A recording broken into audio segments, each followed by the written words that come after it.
Bonjour à tous, aujourd'hui je viens vous présenter un jeu de flashcards sur les primitives, mais il peut évidemment s'adapter à tout autre sujet dont vous aurez besoin en cours.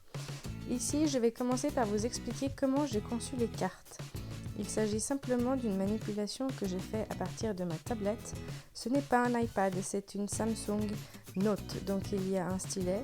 J'ai pris un format standard pour des cartes rectangulaires, et dès que j'écris à la main, j'ai l'option lasso qui peut englober tout ce que je veux et je peux ensuite décider de changer ce que j'ai écrit en texte, en formule ou sous autre forme.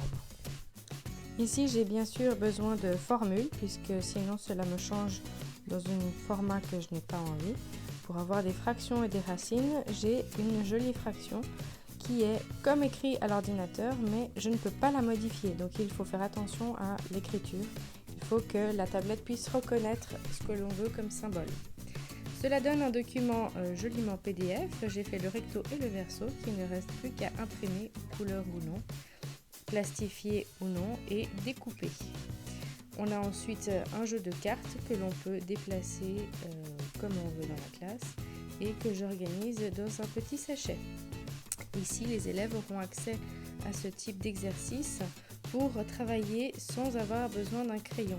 Ici, on travaille la réalité, on travaille alors que peut-être on n'a pas forcément envie de travailler de manière traditionnelle, mais on révise quand même. On peut mettre les fiches toujours dans un sens ou alors on peut décider de les ranger de l'autre côté au lieu de les déposer dans un coin pour travailler les dérivés. Donc dans un sens on cherche les dérivés, dans l'autre on cherchera les primitives. Cela permet d'alterner les deux chapitres, de faire de belles révisions, par exemple pour un examen de maturité. Est-ce que ce jeu vous plaît ?